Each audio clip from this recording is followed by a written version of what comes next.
Buffalo, for days after snow started falling, the Buffalo area remained crippled on Monday by a devastating blizzard that left at least 28 dead and that officials said was the worst winter storm in more than 50 years. With the storm nearing its end, Buffalo residents started to venture out, particularly as their supplies of food ran low.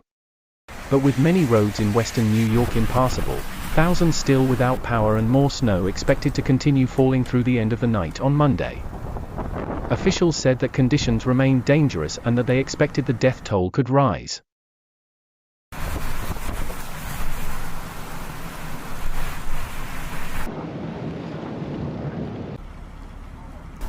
This has been a very difficult and dangerous storm, Buffalo's Mayor, Byron Brown, said at a news conference on Monday. It's been described as a once-in-a-generation storm. And everything that has been forecast, we have gotten in the city of Buffalo, and then some.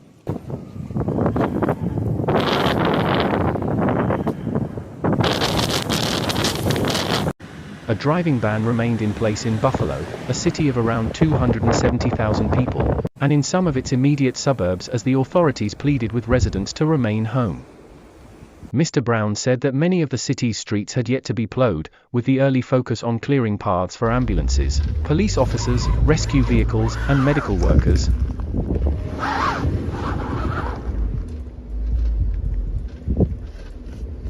Complicating efforts, Governor Kathy Hochul said, were scores and scores of vehicles that had been abandoned in ditches and snowbanks during the storm and had yet to be removed. In some cases, she said, snowplows and rescue vehicles had been trapped. On Monday night, President Biden approved an emergency disaster declaration for the state. Mark C. Polenkars, the Erie County executive, said that 27 deaths were linked to the storm in his county. 14 of those dead were found outside, and 3 were in a vehicle, he said. 4 others died because they did not have heat, and 3 died in cardiac-related events while removing snow from outside homes and businesses.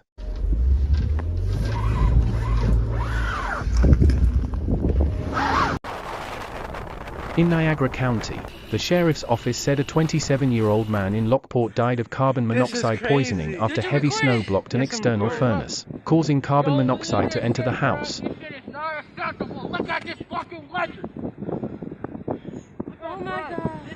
Western New York, where residents take pride in their resilience in the face of brutal winter weather, appeared to have suffered the worst of a fierce storm that brought bitter cold to much of the United States. At one point on Friday, roughly 2/3 of the U.S. population was under winter warnings or advisories.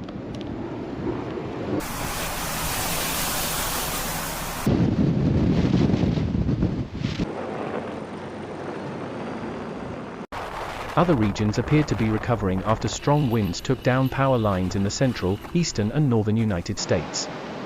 In Maine, one of the states hit hardest by power outages, more than 17,000 homes and businesses remained without power on Monday afternoon, according to state utility companies' maps. But the storm has lingered in the Buffalo area. We can see, sort of, the light at the end of the tunnel, Mr. Polenkars said. But this is not the end yet. We are not there. Police officers and rescue workers roamed the streets of Buffalo on snowmobiles and trucks, while members of the National Guard, wearing military gear, patrolled in jeeps. Even as residents took steps to dig themselves out, many restaurants and supermarkets remained closed, sending people to social media to try and find needed supplies. The snow is expected to end by Tuesday morning and to be mostly concentrated north of the city before moving south overnight, said John Hitchcock, a meteorologist with the National Weather Service in Buffalo. With very little wind in the forecast, he added, the Buffalo region should not expect the same level of blizzard-like conditions it experienced over the weekend.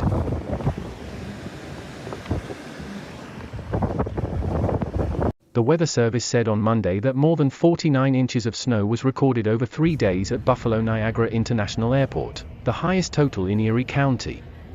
Jefferson County received between 22 and 41 inches of snow. Niagara County recorded up to 24 inches of snow and Lewis County saw up to 30 inches of snow over the same time period, according to the Weather Service.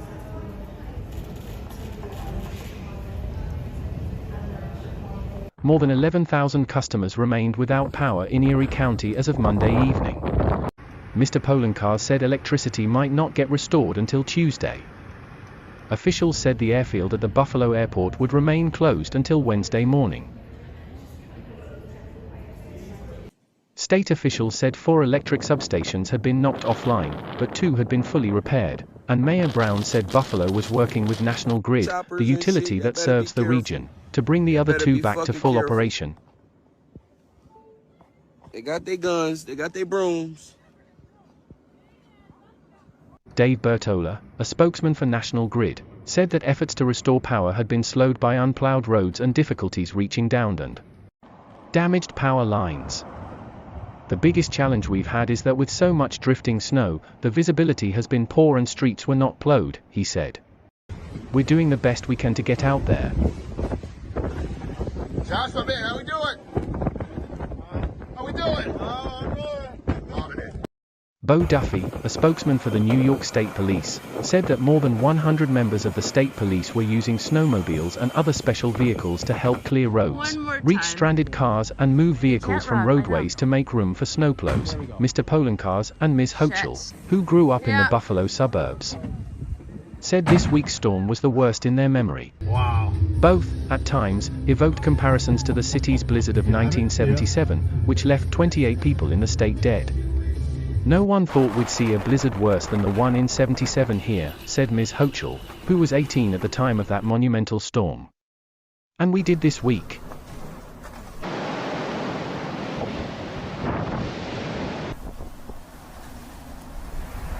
Though Buffalo is accustomed to significant snowfall, this has been in some ways a record-setting year. Last month, a winter storm dropped a record amount of snow for the region in a 24-hour period, 21.5 inches, eclipsing a previous record of 7.6 inches.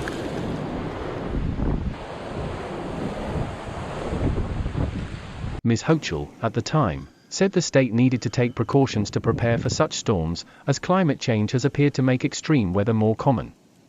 On Monday, she acknowledged that historic storms are no longer historic to us. After November's storm, she said, she had directed state agencies to prepare for another major winter weather event. Still, she and Mr. Polenkar suggested that even as they had prepared for the worst-case scenario, the ferocity of the storm hindered their response.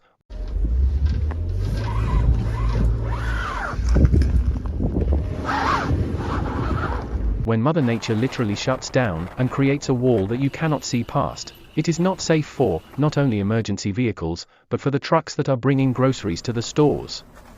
And the stores are shut down. Anyhow, Ms. Hochul, a Democrat, said. So that is the paralysis that we're experiencing. Robert G. Ort, the Republican leader in the state Senate, praised emergency workers but said he wanted to know more about the state's response. Despite forecasts, state and local officials still appeared overwhelmed. What did not happen that maybe should have happened? He said, city, county and state leaders took aim at people who have looted stores in Buffalo and surrounding areas in the wake of the epic Christmas weekend blizzard. With Mayor Byron Brown denouncing the actions and those who perpetrate them as the lowest of the low.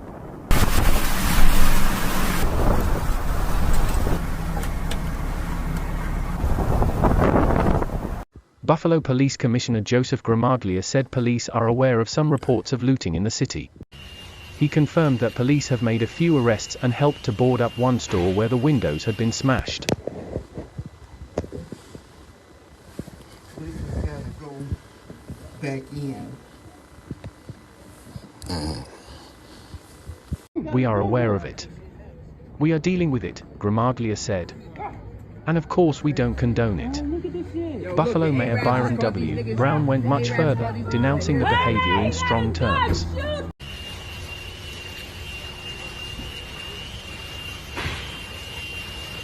People who are out looting when people are losing their lives in this harsh winter storm are absolutely reprehensible, Brown said during a joint news conference Monday afternoon with Governor Kathy Hochul and Erie County Executive Mark Polenkar.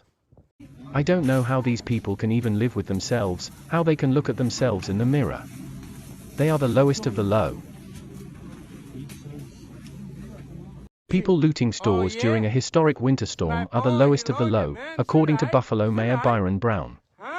WIVB reports Buffalo police have responded to multiple reports of businesses being looted after a blizzard shut down much of the western New York City. Officers have made a few arrests and helped board up some stores that were broken into. Huh? She got the expensive soap, huh?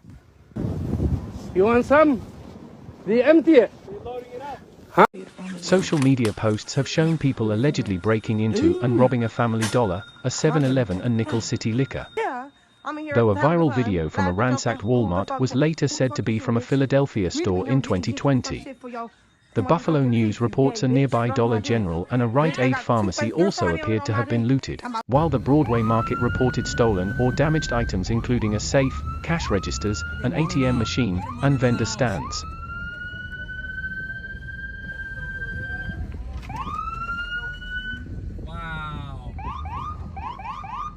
Law enforcement told WIVB that the vast majority of looters are just using the storm as an excuse to steal, rather than out of desperation for essential supplies.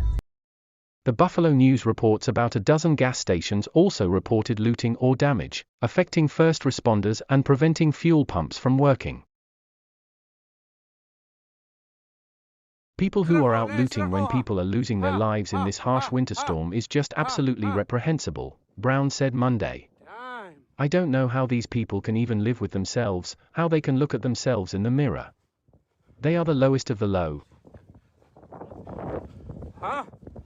And from some of the pictures that we've seen on social media of these looters, they're not looting foods and medicines. They're just looting items that they want.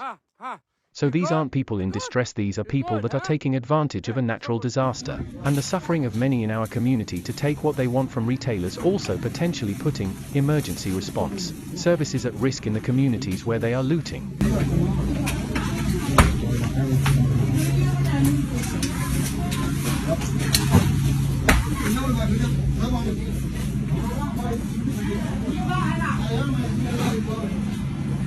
Many stores, including all Wegmans and Tops locations in 2 counties, were closed Friday through Monday as the region got hammered by as much as 4 feet of snow. At least 28 people have died in western New York from the storm, and more deaths are expected as snowfall continues Tuesday.